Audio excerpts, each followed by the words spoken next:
Boom. We are living in the light, moving up full screen, clicking buttons because very awkwardly my YouTube interaction thing stopped working just before I started the stream. And kicking off. TL versus G2. So a lot of people ask why game number one. There's one specific thing I want to review that I really noticed watching this as a fan. That I want to review and point out for you guys about why G2 is so smart.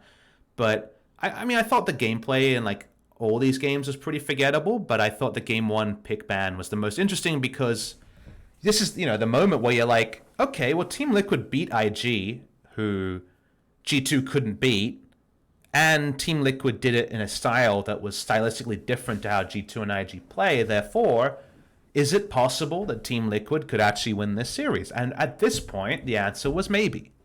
And what style pick and bans would take was something that we didn't know, because we didn't, you know, this could have gone many different ways. TL was also coming off a victory in their last group stages game, right? So there was a lot of hope here. As I get a nice ad. Go away, ad. No thanks. Oh, this was so awkward. They accidentally got the overlays wrong, so G2 blue side. So G2 on the blue side makes sense. Always ban Sonataric against TL on red. The Galio ban has been strongest performing champion from Core JJ. Oh, there we are. And the Rise is the final ban. It was a bit surprising not to see. No, actually, no, sorry. TL's blue, right? Wait, now I'm confused. Okay. So G2 banned Rise on blue side, and that was a bit surprising, right? Because they're a great Rise team. But it seems like they wanted to either pick the best available jungler, or they were going to be happy enough to get Silas. And so Jankos jumps onto the Jarvan this game. Had he played Jarvan this tournament beforehand? I'm going to have a look. Their Jarvan priority hadn't been super high. Oh, it was his most played. Okay. They've been forgettable Jarvan games for whatever reason. So take away this. There was the... Their Jarvan priority was not sky high in this tournament. It was pretty average, but... First picking it. Okay, good to know. It wasn't a pick that I associated with him, even though clearly it's his most played. Because at the end of the day, Jankos hadn't impressed me much on Jarvan in this tournament. Smithy's only real relevant champion had been the Jarvan, though. So that makes sense. That it's more of a takeaway from Smithy, because now you think, all right, Smithy, you don't really pair him with the Rek'Sai as much. Skarner's not a great matchup into Jarvan, so you can't fall back to Jarvan here. If you first pick Rek'Sai, Smithy's so happy to take Jarvan as, sorry, take Skarner as an answer. So the Jarvan's a great blocker to Smithy's champion pool. And now you end up with Varus Skarner, who again have good internal synergy. Like these two together can do a lot of cool stuff. But Skarner doesn't have a great matchup against Jarvan because Cataclysm actually messes him up a lot of the time. You know, it's very likely you get ruined by the temporary terrain one way or the other because you can't flash after you impale someone. So you get into really awkward spots in the first round here. Now, the red side bans, which we haven't discussed, Jace has to be banned. Silas was their choice. I think when you against G2, your most worry are probably Ryze Akali. From there, it's a tier down. And to me, Silas and Irelia are on the same tier list. But if you're trying to relieve pressure from Jensen, and remember that TL made it to this final from winning mid jungle, I think it makes sense to ban the Silas, because normally it's Wonder's top lane Irelia you're scared of, not so much the mid lane Irelia. So in hindsight, I think the bans are fine. But the cost here is that you ban 3 flex champs, one's left open in the Irelia, which could still be taken by G2 second round, or you ban another flex champion there, and you don't ban Rakan. Like, a lot of teams will ban Mickey's Rakan. And Xayah Rakan is pretty significant thing to give away to G2. And this was where I got very worried. This is where the draft for me fell apart, because already mentioned don't like the Skarner, but you know, it's whatever. That's not a game breaker. But I'm not actually a huge fan of Varus Tahm Kench against Xayah Rakan. And I think that Tahm Kench has been a trap champion this tournament in a lot of different games. I think that, you know, we saw the 37.5% win rate for the Tahm Kench this tournament. I think so many games when Varus Tahm Kench was considered the god tier before the tournament, the actual translation to in-game, very often teams made mistakes at level 1 that meant that Tahm Kench didn't really get going. We saw engages on the Tahm Kench result in kills more than ever in the past. Like, this could have been Morgana, as Morgana is that competition. I remember Draven Morg is what we saw get run by G2 against Rakan in the past. And from there also, we should talk about the fact that there are other choices. Like, Braum can work. You can put the door up and that will stop the feathers from going to the back line. There's lots of different ways. You can go Leona, and Leona is a core JJ special. I really want to see Leona in this game to actually just make the Rakan accountable, because Tahm Kench Varus actually can't kill Rakan in the way that something like Draven Morg can, and isn't even close to. So seeing a defensive choice like this from TL really kind of took me out of it in terms of expectations. Like, it's not like you lost draft in the first round, but you look at it and you say G2 got a lot. They got the strongest jungler on the patch, and they got Comfort and Mickey's strongest champion, and TL got an on-paper bot lane that hasn't been performing, and a strong jungler that actually doesn't have a great jungle matchup. So I think overall you're like, ooh, not sure about this one.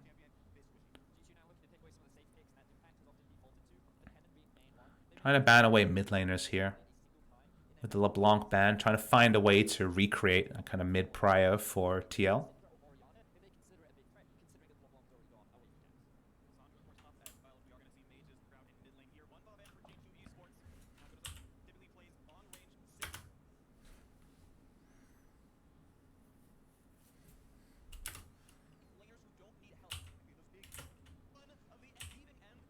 Oh, I went too far back. Apologies.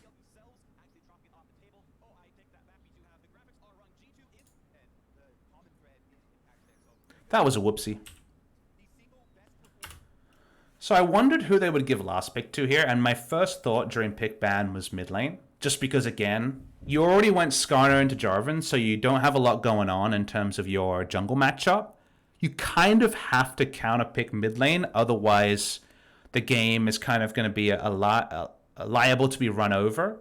And the Vlad ban actually does TL a bit of a favor, because they can go to something that allows them to play bot side, and allow Varus Tahm Kench to push up and then use the GP ult bot side, and they get the bot lane counter pick. So I think actually in this scenario, it's a pretty decent reward to TL, who wanted to last pick mid lane to not lose that 2v2 super hard. And interestingly, we get the Swain into GP matchup. It's not confirmed yet. We had to see the next pickup, but now you know it's going to be Swain top. This ends up being a really big win for Wunder, but I actually spoke to Wunder about this particular matchup. We saw Wunder counterpicked by Alphari in the GP versus Swain matchup, and Alphari actually played the matchup pretty poor. He used summoners at level 1 after he got flanked by the Rakan, and the game fell apart. But I didn't see a lot of validity in the Swain versus GP matchup. Even when I think about it in terms of how it should play out, in my head, I don't see how GP is dominated by Swain. He's able to stay at range. He can go into the defensive tree. Like, I didn't see this as a very obvious lane matchup, but it does mean that team fight is really strong. Like, This is a team fight draft that has a lot of different frontliners that all do pretty relevant damage, but in terms of actual lane, Patrick BMP says level 6 he just died. It's not like Swain has 100 to 0 burst range. So I was very surprised to see that as the choice here. And I'm really excited about reviewing it because I feel like I'm pretty good at understanding matchups and understanding why certain things can be strong. But Swain into GP was not one that really leapt off the page to me.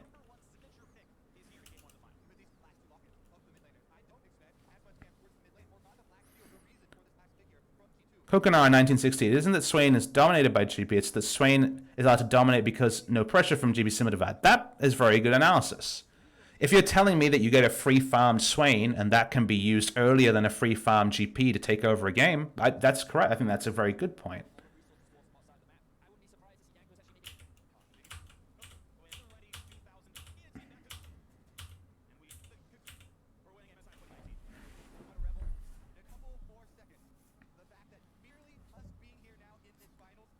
And yes, Swain is a mid-game monster, so farm timings for Swain into being able to just frontline a team fight and don't you dare Skarner ult him and he just sustains further from your team. Yeah, I can get that, absolutely. But yeah, it's a matchup that I'm looking forward to learning a bit more from. I've only seen it twice before.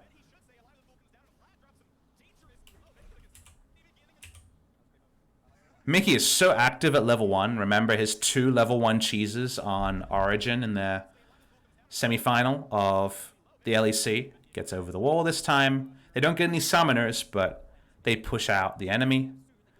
And now they chase on another person. CoreJJ flashes. So CoreJJ doesn't walk up when damage is being taken, then walks up really late alone. He sees 3 people. It's a really troll level 1 from CoreJJ. Losing your flash as Tahm Kench at level 1 is so painful.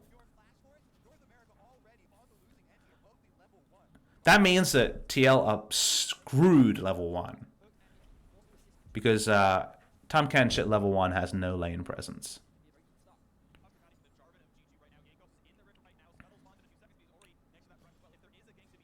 They're against Jarvan. They see Jarvan, and Jarvan takes bot side scuttle because that's how you want to play the lane. So already, Varus Tahm, who all they need to do to dominate lane usually is to get level 2 first or to get a comfortable laning phase, losing the flash there is really poor when he had perfect vision of everyone. And it has a lot of flow-on effects. The scuttle is in vision. Skarner able to get a counter scuttle, but it's with Swain walking up. The prio here is undeniable. When you take Swain into GP, you will have lane priority early, and it's 3 prio lanes now for the side of G2, which when you think about how the draft came together, the top side, blind pick, understandable prio going to be there. The Orianna will be able to stabilize the lane at some point, so it's not that big a deal. But when you lose the flash bot side, suddenly Varus, Tahm Kench are going to be pushed in and have almost no hope for priority until CoreJJ's flash is back up. And that tells you have, let's say, 2 prio lanes for G2, a Morg that most of the time should be able to shove earlier than Ori, and your jungle mismatch is huge. It's Jarvan versus Skarner. So this is a lot by TL seeding in the... It's a lot that TL seeded in the early game to the side of G2 and given them the aggro jungler choice. So the straw that breaks the camel's back is definitely CoreJJ flashing. But I want to talk about how Mickey plays this lane. So Mickey plays this lane super impressively. And it's not something that I can show you from the start, but watch how Mickey plays this lane. So at the start, it's just level 2 being pinged. I want you to watch Mickey. Mickey is on the right side of the lane wanting to poke out CoreJJ, knows that every time they W onto him, they can get damage trades. He moves to the top side of the lane and gives up the lane brush control. And you might say, okay, PapaSmithy, that's just the thing that happens. Why are you talking about it? Keep watching how Mickey plays the lane. He forces CoreJJ to the right. So CoreJJ's safe spot in the lane, you'll notice. At this point, he's just moving backwards, he's moving backwards, he's moving backwards. As the minion wave moves, Now you have a very obvious safe spot for CoreJJ to spot, which is this lane brush. This is his safety, with his flash being down. And this is a relevant thing because it's Jarvan, right? With Jarvan in the game and such a mismatch in terms of jungle ganks, and the fact that CoreJJ's flash is down, you're always going to want to play outside of range of Msi. That's CoreJJ's job from now, is until his flash comes up, he needs to stay outside of range of Msi. Now Msi is controlling the river brush. He's camping the river brush, he's using it to late invade. They use that priority. Time catch spotted. How Msi plays this lane is so interesting. So Msi is now back in the side brush. Not as relevant now for the CoreJJ, but you'll notice that Msi wants to spend as much time as possible in the river brush. So you'll see him spend a lot of time around this spot on the left here. Now, you might say, okay, what does that matter? Msi completely controls this river brush. There is a ward that he knows was placed to spot them looking for a late invade before. It's not in the river brush, it's just above. You can see it above the Rakan circle on your minimap. So they know that Mickey's in this brush. So CoreJJ knows he can't stand anywhere near the river brush. He can't go near the river brush. That's the only place he can die. He has to hug the right side of the map. And that means that Msi has full control over that area, and he also forces where CoreJJ can walk. CoreJJ can never walk to the left of screen here. He only knows that he's safe by standing either under the turret, around where he is now, or entering the lane brush, because the lane brush is the geographically furthest point away from Msi, who controls this river brush, and he's pretty sure that he's camping it. So because of that, he's actually able to push CoreJJ into different spots in the lane to force this first blood. A lot of CoreJJ's movements in lane were corralled by Msi controlling the river brush, and that's what actually started the snowball here. It's very interesting that you're able to control where the enemy can walk in a lane, but that's just the reality of how CoreJJ was forced to lane here because his flash was down at level 1. So the reason why I wanted to review this game is that the river brush control by Msi is a really small thing that you can't shout out during the cast, because you're just not looking at what is happening in the minimap in the river brush. But it was really smartly played by Msi, and it actually got them that first kill onto CoreJJ. Now, it doesn't negate the point that CoreJJ should never have flashed when he did, but all their advantages come through playing through bot lane. Like, this bot lane is over, and a lot of the game is over before CoreJJ's flash ever comes back. And again, we talked about it in our review of IG versus TL semifinal. We saw it tweeted out by the analyst of Team Liquid. The plan is win mid jungle and spread the lead bot side and win because we have the superior bot lane. Is the way that Team Liquid play their games. There's been so many Team Liquid games we've VOD reviewed where problems have happened in mid and top lane, and then they still would always go bot side over trying to play towards a carry top lane or something like that, because getting double lift ahead is just the modus operandum for how Team Liquid play. And now Team Liquid have bot lane behind, and also other things have been like level 5 GP TP'd into bot lane for some reason, and they lost further advantages through that. And this is like a pretty significant loss already in the game. And basically, CoreJJ is going to get engaged on every time he walks up. Impact uses flash top side, so what can he do?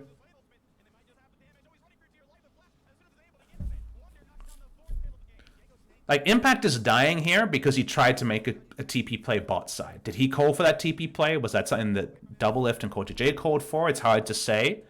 But all from CoreJJ's flash at level 1 into Mickey's smart lane positioning, trying to hold on to river brushes and things like that, Team Liquid have been dictated to around the bot side, and whatever guy they sent top side to try to fight back, G2's always been ahead of.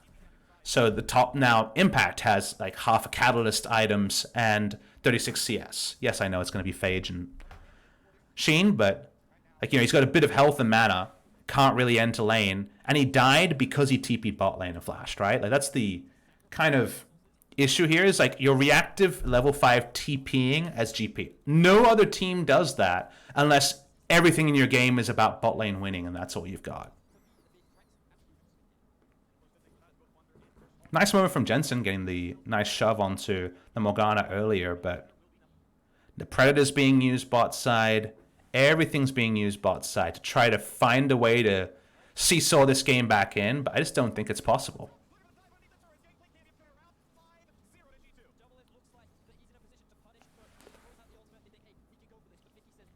When you pick a jungler like Skarner who needs winning lanes to get ahead, and your mid lane is winning but it's against Morgana, like, what's a boy to do? Like, it sucks to be Smithy in this game, but we already said that it was a bold choice to go Skarner into Jarvan. They picked lanes that didn't get ahead, and then the only gankable lane in terms of how the trades have been going, the Morgana, who already had to fast defensively compared to Jensen's Ori, is Morgana. So one of the hardest champions for Skarner to gank. So, and yet TL will still just go bot lane because where else to go, right?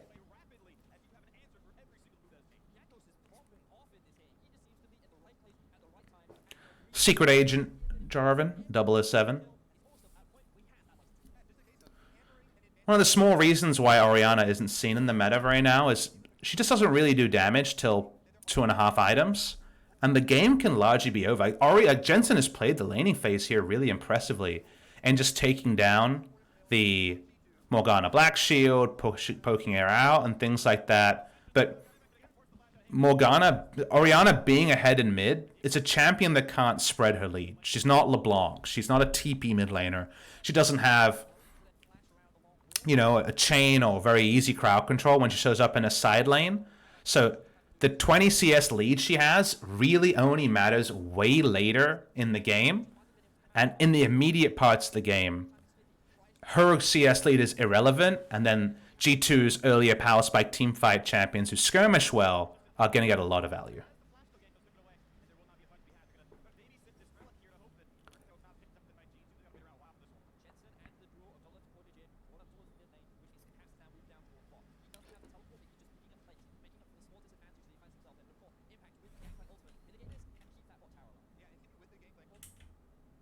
Leaving that good old Eye of the Herald up for as long as possible. They even defend the Eye of the Herald here to G2 after TL rush it down.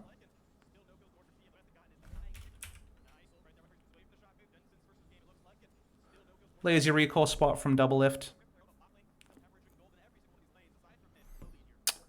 TL's trying to use all their players to make map plays. So if you wonder how a draft like this should play out, it's all about out-rotating G2 around the kind of 8 to 15 minute mark, because you can use Abyssal Voyage to send your Varus open, who can wave clear and siege very reliably, and then you can use Cannon Barrage to answer a minion wave, so you always trade up in terms of global objectives.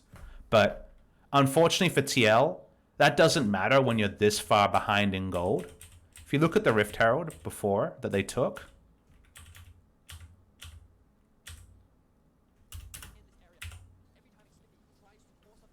it's a lucky steal, right, from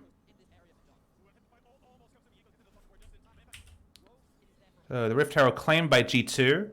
They can't actually go over and take it down because Caps doesn't have teleport, and there's no point walking into melee range of G2 with Wander's ult down.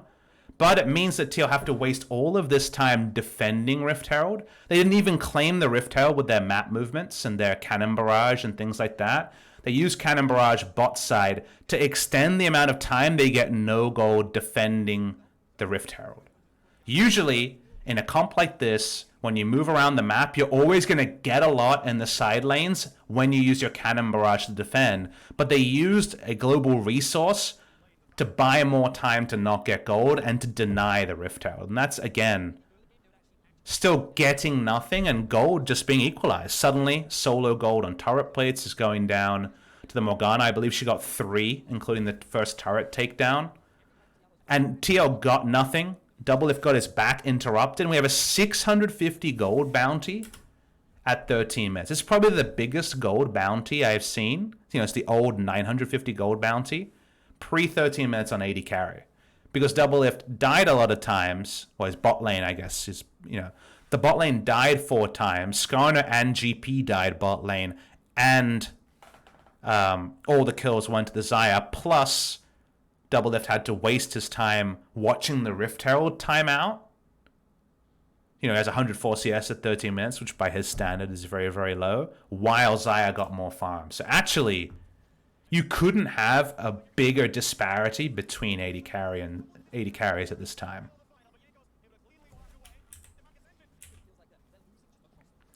Pretty lazy turret dive. They have no idea where Team Liquid are, but, you're feeling strong. 1 HP away from a 1-for-1. Nice moment from Team Liquid, though. They don't want to go back bot lane, that's for sure. They want to find a short lane for Tahm Kench Varus to try to do their thing, so even 6,000 gold down at 14 minutes, it's understandable.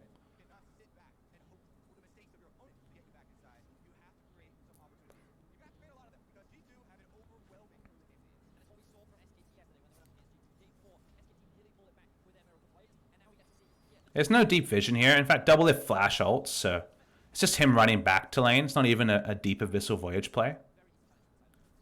But G2 can just go back to playing around wherever Perks is. Not often something we say about the team, but Perks is so relatively strong to anyone else in the game that it's almost impossible for them to lose a team fight around the Xayah at this item breakpoint.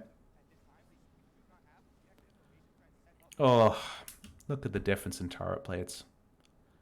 TL have a comp that's picked to win in turret plates, but between defending the Rift Herald and the early game deaths, these numbers should be reversed based on the comps, and yet they're down 1,300 gold in just turret plates.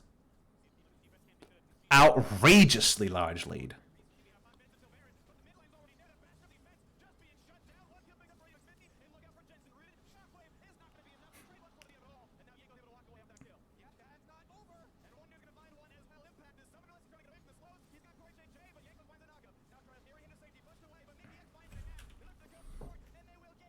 In between turrets of 15 minutes. So the first part of this play's actually fine. Watch. 1,000 gold bounty goes down. The Xayah dying here in a 1-for-1 or even a 2-for-1 is okay. Just because of the amount of gold that goes forward, but it's actually just that Impact takes a really bold way to get to the fight. And then by the time he shows up, yeah. This is pretty big mistake. So Impact could have backed away here. There's nothing for Impact to gain walking this way, and he doesn't know where Swain is. He knows Jarvan's close, but Impact just kind of spaces out with flash down and dies.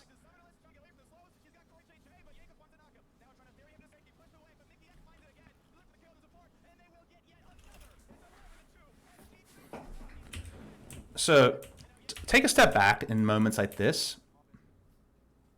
Now, this is a huge lead for TL, but for G2, sorry, against TL. But what I want to talk about is, I've spoken to people asking about, what can teams learn from G2? Where did G2 rank compared to other teams? What G2 does do is that from the mid-game onwards, and this is kind of mid-game territory in terms of time, around the 15-minute mark, definitely the laning phase over, this post-turret plates. When you're in a lead like this, you have many different ways on how to play out the game. Now, if you're this far ahead, you can play methodical. You can just rotate around, put down deep vision, Xayah hits turrets, the enemy's scared to fight against a Xayah that's this big, you chip down this turret, then you chip down an inner turret. And you're going to get guaranteed leads, and there is no cost to that play apart from the game going longer. But you don't have to play that way. And that's the thing about G2 is they play this style, which is we know how much damage we do now. It's a game state right now in the meta where there's high damage in the game overall.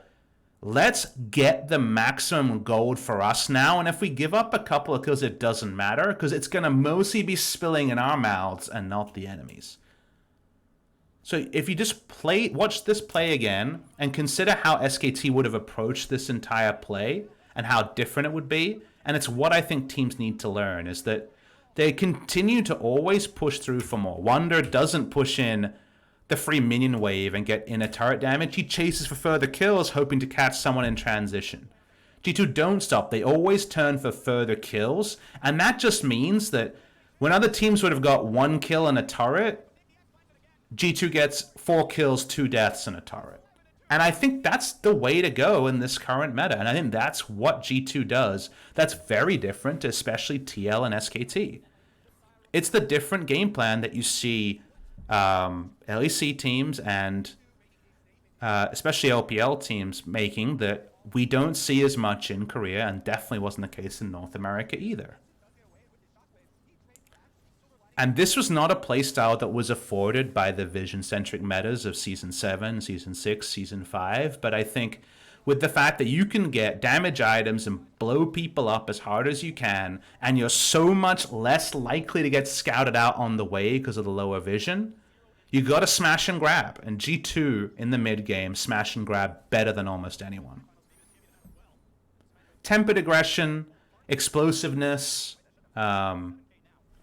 these are all great ways to explain it. But I think IG have aggression. They don't think through their scenarios. They just want to fight people and flex on them. And I think calling it tempered aggression for G2 and that they can read the map better than IG and make the informed times to go super aggro, yeah, absolutely tempered aggression is a pretty good way of putting it. Shout out to Chandrila. And it's that sort of stuff that's going to be a more interesting takeaway in this series than the actual gameplay from here. Because obviously G2 are comically far ahead already.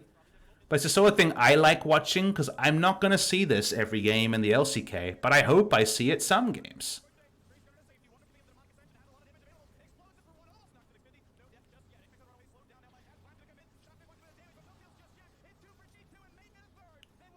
They're under inner turrets, they're brawling, there's low health bars in spite of a 10,000 gold lead at 18 minutes.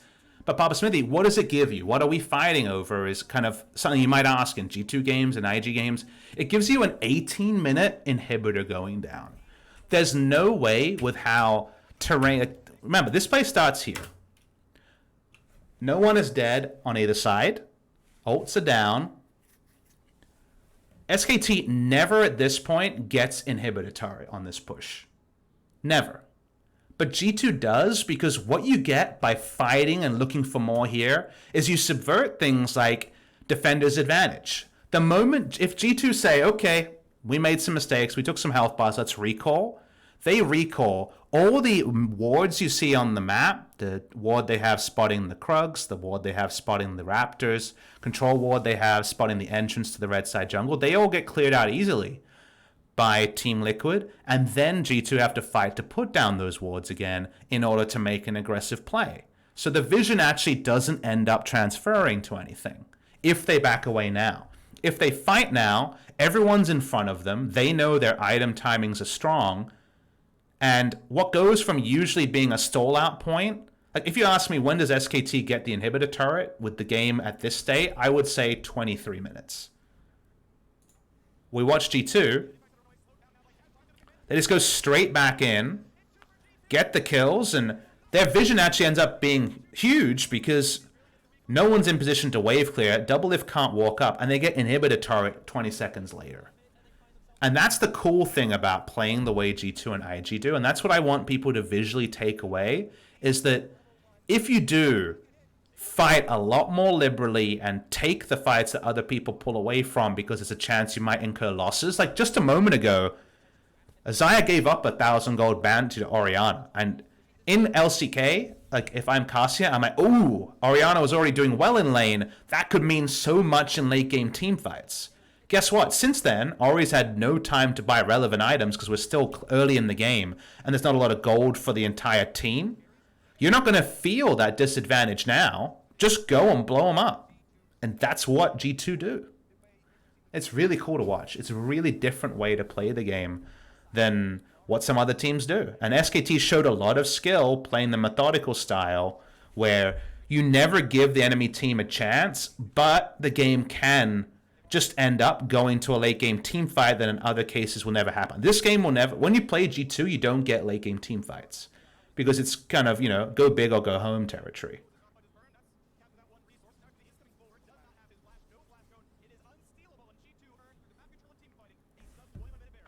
Free Baron. Team Liquid have never been able to breathe and put down vision to defend their red side jungle. As they were putting that down, the Baron died. And it just feels frenetic. Like, this game is played on a different pace. It's a 20-minute Baron. But a lot's happened this game. There's been 16 kills, right?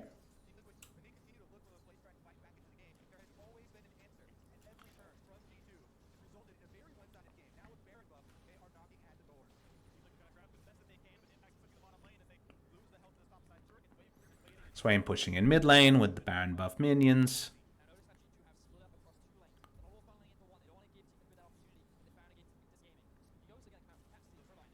Wonder even pre-prepared all the soul fragments as well.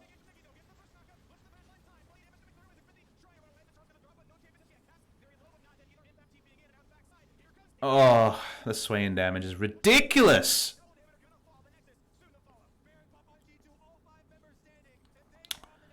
First Baron ends the game for G2 so often. Caps just died. That was funny.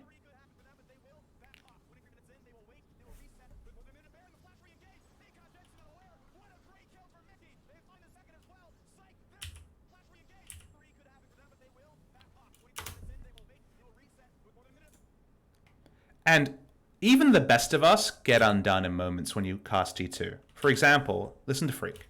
Game 1 of 3 could happen to them, but they will back off. 23 minutes in, they will wait. They will reset with more than a minute there, and the flash re-engage. They caught Jensen unaware. What a great kill for Mickey. They find the second as well. Psych, they're going to end the game. No, they're not going to reset after all. The bait and switch into the bait and switch. G2, they look like they wanted to try and... Like, the casting there is very relevant. And Freak gets ultra debated, right, in this particular play. Because G2 look like they're backing away. If it's another team like SKT, they are backing away, but G2 are never backing away. G2 are always testing to see if there's more they can get by playing with the enemy's mental state. Just think of all those realm warps in the G2 Fnatic series and all their other creative map plays that have gotten them big leads in the past.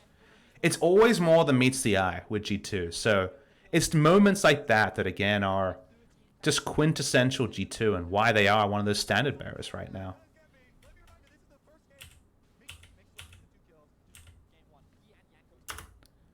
$10,000 lead, 6,000 lead, negative 7,000. Difference between top lane.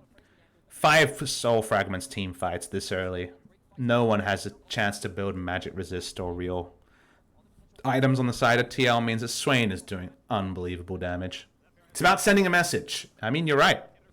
Twitch chat, it is about sending a message with G2.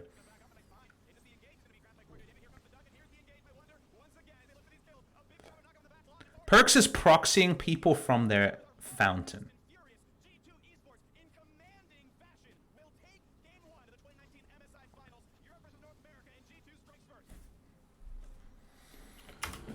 And obviously this went on to become the fastest international final.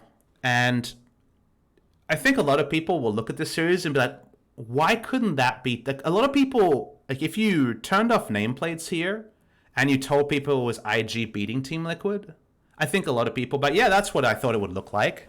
But this is G2 beating Team Liquid, and IG lost to Team Liquid. So I think it shows you that even though people had IG and G2 in the same spot in their mind, I think a lot of IG's kind of G2 moments are before G2 usually turns on. Like in this game, Jankos is just huge, and sometimes they just win because they have better players.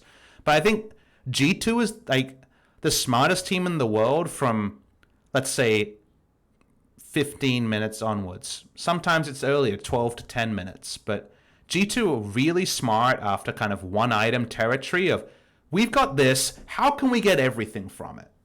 That's how I think of with G2. IG, I think, are super good at brawling. They're very good at, in the early game, flexing with their mechanics and then taking over a game that way. That's what I see from IG. Is they're very early pathing, like Ning's pre-5-minute ganks where he doesn't shop, and there are solo laners getting ahead from a Ning gank. Like, that's how IG win, but a lot of G2's wins are a little bit later in the mid game. The early parts of the mid game into the late game, where that's where G2 are really smart and they can do a lot of cool stuff that I think everyone can stand to learn from. So I think that's the difference here, is that Team Liquid actually had stable early games against IG all throughout their series, apart from the one rookie pop-off game. Meanwhile, TL never got to play the game plan that worked against IG in this series because the game was over before they ever got going. G2, I think, yeah, they subverted expectations of some and reminded other people of like how dominant they can be, and now it's on people to hunt them. Whenever you're an international champion, you are the hunted. So now every team's going to be looking over these games, burning the midnight oil, and trying to work out a way to unseat G2. And it's not immediate obvious. No, it's not immediately obvious at all. My suspicion is that the meta will have to change a bit, and teams will have to find different ways to play around bot side to find a way to do that. But if Perkz keeps getting better, like, there's no guarantees about holding back G2. What a Cinderella story for them. Because even though they were one of the favorites, to show that things like conventional logic, like Mickey's injury and other things being enough to be their downfall, like, I came away from day 4 and 5 of group stage thinking, all right, Perkz and Mickey are losing 2v2s really hard. This is where their lack of scrim time together is actually becoming relevant. In the losses, in the games where it goes to late a game, they have to, the 2v2 is extended. Mickey and Perkz are making a lot of mistakes. Had to eat my words very quickly. It didn't matter. And they'll have more time to practice before the next international tournament. So I only see positives with G2 right now. And I see a lot of things that SKT, IG, TL could stand to work upon. And not all of them are their natural tendencies. The kind of secret thing about G2 is they're just playing the game the way all 5 players want to play. Like, no one is role-playing on this team. Everyone is actually getting to play their natural game. And I think it really vindicates Cap's talk about how he needed to leave Fnatic to kind of play the gameplay he wanted to play. And I think it's come true on G2. So shout out to G2 Esports. Awesome that the LEC has the MSI Champions and there's more change after LPL's dominance last year. That was my final VOD review of the night. I'm going to take a short break, come back, answer questions, and then wrap up the stream. So thank you for watching G2 versus TL game number 1. Going to take a short break and be right back. Going to play some ads and come right back. Thank you very much, guys, for watching.